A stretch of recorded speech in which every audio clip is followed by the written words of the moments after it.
Então, nós vamos falar agora da diabetes. A diabetes é uma doença caracterizada pela elevação da glicose no sangue, que nós chamamos de a famosa hiperglicemia. E pode ocorrer de acordo com defeitos na secreção ou na ação do hormônio da insulina. Então, a diabetes ela é uma doença crônica, ela também não tem cura, ela tem controle. Então, uma vez diagnosticado com a diabetes, você precisa fazer o acompanhamento o resto da sua vida. Então, primeiramente, nós vamos falar da insulina. A insulina é um hormônio muito importante que nós temos no nosso organismo, que ela é produzida pelo pâncreas, e a função da insulina é diminuir a quantidade de glicose no nosso sangue. Então, a falta dela, consequentemente, ela faz com que eu tenha um acúmulo de glicose no sangue, que é realmente o que nós chamamos de hiperglicemia.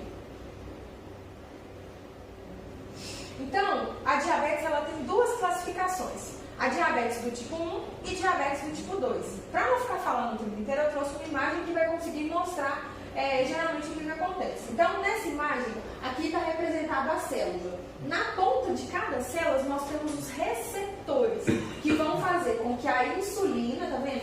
Aqui é como se fosse a luz do vaso, em azul, né, representado está a glicose.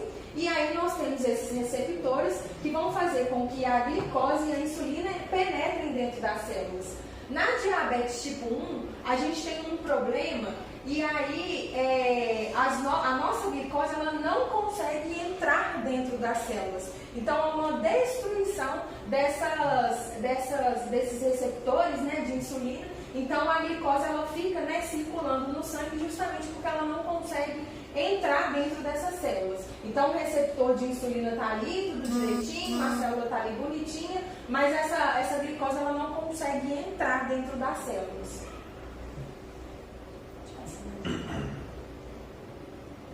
Cortou? Tira, volta. Isso. Aqui imagem na linha, deixa eu estar positivo. Então, e essa é a diabetes tipo 2. Na diabetes tipo 2, nós temos, né, um receptor de insulina e aí a célula ela vai conseguir ligar. Só que esse receptor de insulina ela vai fazer com que as células, a insulina ela se ligue nesse receptor, mas vai ocasionar pequenos problemas. Então, no diabetes tipo 1 e no tipo 2, no tipo 1 tem a destruição mesmo da célula e no tipo 2 eu tenho a insulina no meu sangue, né? Juntamente com a minha glicose, mas ela não consegue... Tudo bem? Joia. Seja bem-vindo, pode ficar. Então, na diabetes tipo 2, eu tenho, não sei se vocês repararam, né? Na primeira imagem, eu não tenho a insulina, eu só tenho a glicose. Então, a insulina ela não é produzida na diabetes tipo 1, né? As células beta do pâncreas, ela não consegue produzir a insulina. Então, eu só tenho a glicose ali e, consequentemente, sem a insulina, ela não consegue entrar dentro das células. Essa é a diabetes tipo 1. Na diabetes tipo 2, eu tenho sim a insulina. Só que esses receptores da insulina têm um problema ali de ligação e aí a glicose ela não consegue entrar dentro das células por esse motivo. Então, faça necessário ali algum medicamento, algum tratamento que vai ajudar com que o receptor da insulina se ligue à insulina de fato para a glicose conseguir entrar e passar para dentro das células. Deu para entender? Ou vocês querem que eu repita novamente?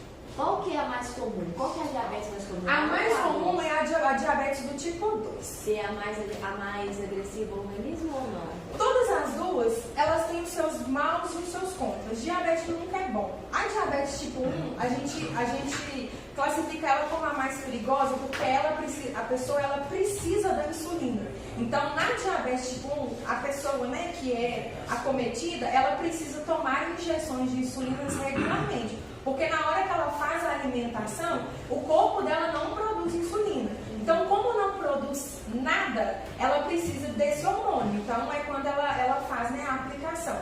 Na diabetes tipo 2, o organismo dela produz insulina, mas a quantidade é baixa. Então, através de medicações, por exemplo, a gente consegue aumentar essa produção de insulina pelo pâncreas. Aí não precisa tomar insulina. Não precisa tomar insulina, justo, é só a medicação. O que a atividade física tem a ver com isso daí que melhora? A atividade física, eu vou falar mais pra frente no tratamento, mas só para te responder. A atividade física, ela vai melhorar essa captação dessa insulina pelos nossos músculos. Então, quando a gente sofre algum tipo de estresse, por exemplo, uma atividade física, uma musculação, uma corrida, os nossos músculos, eles precisam de energia. E essa energia, muitas das vezes, rápida, vem da glicose.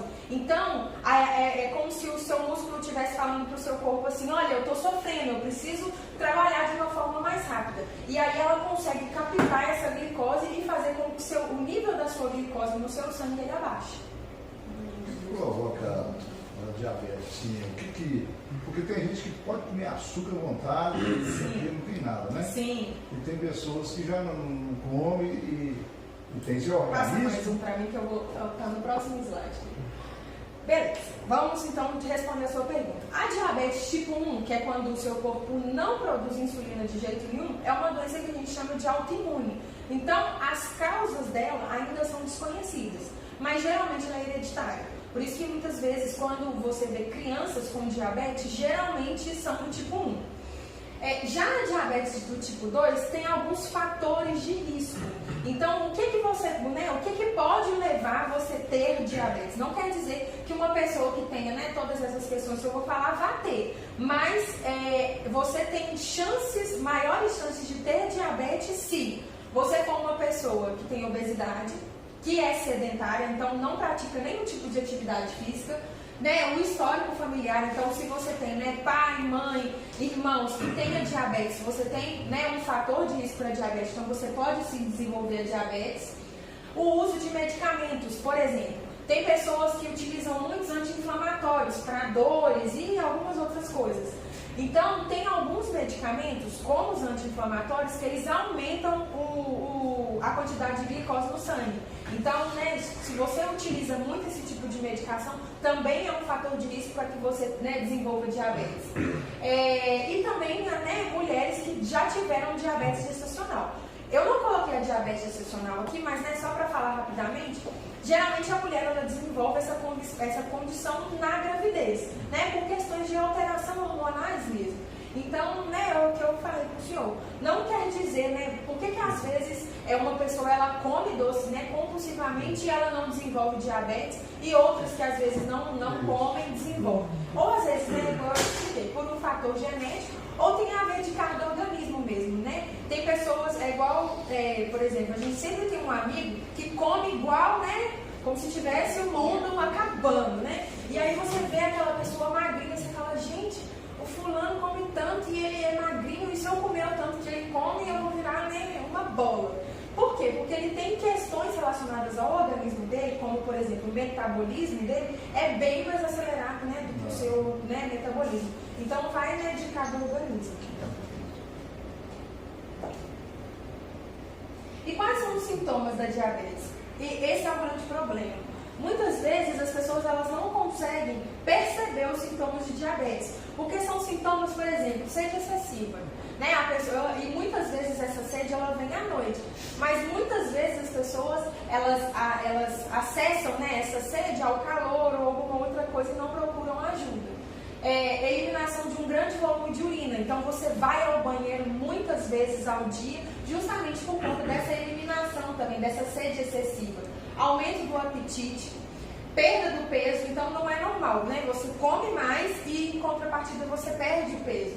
E infelizmente a maioria das pessoas hoje elas conseguem saber, e serem diagnosticadas com diabetes e procurar ajuda quando esses dois últimos sintomas eles estão presentes. E aí isso não é um sintoma da diabetes, mas muitas vezes já é uma condição muito aquém daquilo que é esperado e faz com que a pessoa tenha esse alerta para procurar ajuda, que é a diminuição da qualidade visual e também dificuldade de cicatrização de feridas. Então, geralmente, quando o paciente, ou quando a pessoa vai procurar ajuda, ela queixa uma dessas duas coisas, né? Eu tenho uma ferida aqui que não cicatriza, já passei um monte de coisa, não sai, o que acontece? E aí quando vai fazer, ela é diagnosticada com diabetes. Ou então através da oftalmologia, né? Quando vai procurar ajuda, o grau já está muito avançado, e aí quando vai fazer essa rastreabilidade, não consegue identificar qual que é a causa, vai fazer o diagnóstico e dar diabetes. Por que, no caso, a diabetes interfere na cicatrização? Porque nós temos no nosso organismo um monte de fator que a gente precisa para poder garantir com que a nossa pele seja saudável. A hiperglicemia, que é esse aumento de glicose, tudo em excesso, né, faz mal. Então ela prejudica desde os pequenos vasos, né, os microvasos que nós temos nos olhos, até a nossa pele. Então, por que dificulta a cicatrização de feridas? Uma das complicações de diabetes são justamente as amputações. Então, quando eu tenho um quadro de hiperglicemia na pele, geralmente a pessoa perde essa sensibilidade. É uma coisa que não é de uma vez, é gradativamente. Então, primeiro ela perde a sensibilidade aos pequenos toques, né? Às vezes é um fio passando, uma caneta, alguma coisa assim. Depois ela perde a sensibilidade do frio e do quente. E aí até que ela não procura ajuda e realmente chega numa situação extrema. Uma vez eu trabalhava num posto de saúde e chegou um senhor que ele pisou no prego e ele não sentiu. Ele ficou com o prego uma semana agarrado no pé dele. E aí a esposa dele começou a falar com ele: nossa, mas tá um mau cheiro, tá muito esquisito, o que está acontecendo? E aí na hora que ele levantou o pé, ele não tinha o hábito de inspecionar os pés. E aí quando ele levantou o prego estava lá enfiado. E aí na hora que ele tirou, procurou ajuda. Então assim, a hiperglicemia, ela, para uma ferida cicatrizar, né, para a nossa pele conseguir cicatrizar, são várias reações que são necessárias para que, por exemplo, eu cortei a minha mão agora e daqui uma semana ela vai cicatrizar. Então são várias reações que tem que acontecer no nosso organismo. E a hiperglicemia, esse excesso de glicose, ela atrapalha várias dessas reações. Então a pessoa ela não consegue ter uma cicatrização de feridas normal. E esse exemplo aí, amputou o pé? Perdeu o pé? Hoje, a medicina está muito avançada. Tem várias coberturas especiais que nós usamos para poder cicatrizar essa ferida. Então, esse que você deu o exemplo do pé. Ele perdeu uma parte do dedo. Ele perdeu uma parte do dedo. E aí, né, eu coloquei essa tabela só para poder exemplificar, mas normalmente esses são os resultados normais que uma pessoa, quando faz um exame de glicemia em jejum, são os resultados que tem mesmo, né, que serem encontrados.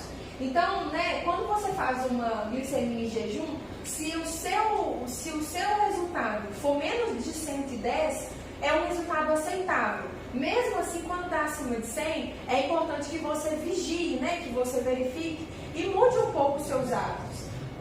Quem que falou que teve diabetes e depois sumiu? A mãe do...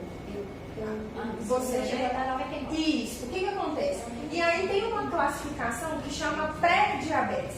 Então é quando você está naquele limite, né? O seu pâncreas está começando a gritar, né? Tem um problema, não estou conseguindo secretar insulina, então a sua glicose está um pouco alterada. Nesse período que você é uma pré-diabética, a mudança do estilo de vida, né? Exercício físico, mudança da alimentação, né, vai fazer com que você volte à sua condição normal, né? O seu organismo volte à sua condição normal. Mas se você não cuidar, você tem uma chance maior de ter a diabetes. E aí, né, tem a glicemia em jejum, e aí depois a glicemia, né, após 2 horas, enfim. O diagnóstico ele é um teste sanguíneo, né, após realizado, e aí não basta simplesmente a glicemia em jejum. Geralmente quando você, né, procura um laboratório, o exame já dá alterado, faça necessário, né, um acompanhamento e um exame mais específico mesmo, né, para testar a sua glicemia.